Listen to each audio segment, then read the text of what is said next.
आज की कहानी सिलबाटा और मिक्सर की एक प्रेरणादायक कहानी है। प्रियंका को शादी करके 1 महीना हो चुका था। सारी रस्में खत्म हो गई थी। अब गृहस्थी संभालने की बारी थी और किचन भी। प्रियंका ने अपने मायके में ज़्यादा कुछ काम नहीं किया था, इसीलिए वह रसोई घर का भी काम इतनी अच्छे नहीं जानती थी। इस बात की उसकी सास को भी पता था, क्योंकि लड़की देखने के कार्यक्रम के समय प्रियंका के मायकों वालों ने उससे कुछ नहीं छिपाया था और इस बात से उसके ससुराल वाले भी खुश थे कि हम कम से कम उन्हें झूठ तो नहीं बोला।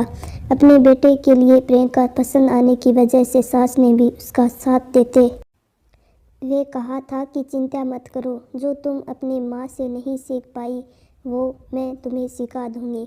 माँ ने अपनी उस कही हुई बात पर अमल करना शुरू कर दिया। चाय, दाल और आमलेट बनाना तो वह पहले से ही प्रियंका को सिखा चुकी थी। आज कोई मसालेदार सब्जी बनाना सिखा रही थी। सास ने प्रियंका को लाल मिर्च सिलबट्टे में पीसने को दी, क्योंकि वो खुद भी कई सालों से इसी तरह मसाले पीसा करती थी। प्रियंका ने जैसे ही सिलबट्टे में लाल मिर्च पीसना शुरू किया तो उसके हाथ जलने लगे थे और मुंह पर पसीना आने की वजह से जब उसने मुंह को छुआ तो उसका मुंह भी जलने लगा था। वह जलन की वजह से हल्का सा चीख रही थी। तब सब का ध्यान उसकी तरफ गया। सास ने पूछा, पहले कभी मिर्च नहीं कूटी थी क्या?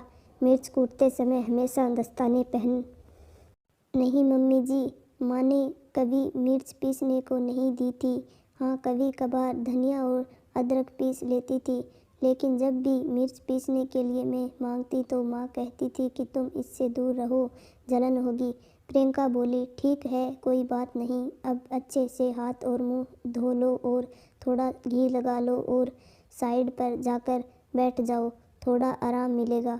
और आगे से ध्यान रखना कि हमेशा हाथ और मुंह ढककर ही मिर्च पीसना है, सास ने प्रियंका से कहा। प्रियंका ने हाथ अभी भी जल रहे थे, जो उसके चेहरे से साफ नजर आ रहे थे। महेंद्र अपनी बीवी की इस हालत देख नहीं पा रहा। अगले दिन महेंद्र अपनी ड्यूटी खत्म होने के बाद बाजार जाकर एक मिक्सर खरीद लाया और माँ को देते हुए कहा कि माँ, ये कंपनी से गिफ्ट मिला है, चलो अच्छा ही हुआ, अब इसके कारण अब तुम्हारे हाथ भी नहीं जलेंगे।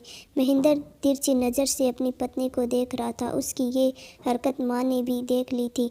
माँ बोली, अच्छा जी, अब समझ में आया बीबी को एक बार हाथ में क्या जलन हो गई। नया मिक्सर आ गया और मैं इतने सालों से नहीं बताती थी तो क्या मेरे हाथ नहीं जलते थे?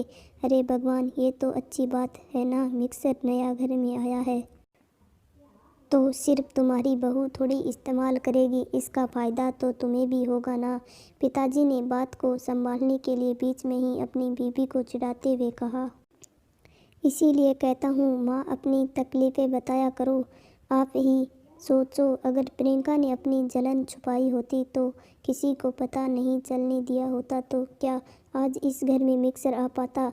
जैसे ही मुझे प्रॉब्लम पता चली मैंने उसका सल्यूशन ला दिया। ये बात सच है कि प्रियंका मेरी पत्नी है, लेकिन ये बात भी सच है कि मैं आपका बेटा हूँ और प्रियंका से भी पहले आप ही मेरे लिए ज़्यादा महत्वपूर्ण है। अगर आपने मुझे पहले ही बता दिया होता तो मैंने तब भी इसी तरह इस समस्या का समाधान किया होता। आप अपने इस बेटे को कभी भी आजमा कर देख लेना, आपके लिए ये बेटा अपनी जान भी देगा, महेंद्र ने माँ से कहा। माँ अपने बेटे के मुंह से इतनी प्यारी प्यारी बातें सुनकर ही खुश हो गई और उसे गले से लगा लिया और बोली, जीते रहो मेरे बेटे। प्रियंका भी अपने पति का, अपने पूरे परिवार और खुद के प्रति प्रेम देख अपने आप को भाग्यशाली समझने लगी और उसके चेहरे पर एक संतुष्टि की मुस्कान छा गई। दोस्तों, आज की ये कहानी सिलबट्टा और मिक्सर है, हिंदी कहानी आपको कैसी लगी हमें कमेंट करके ज़रूर बताइएगा।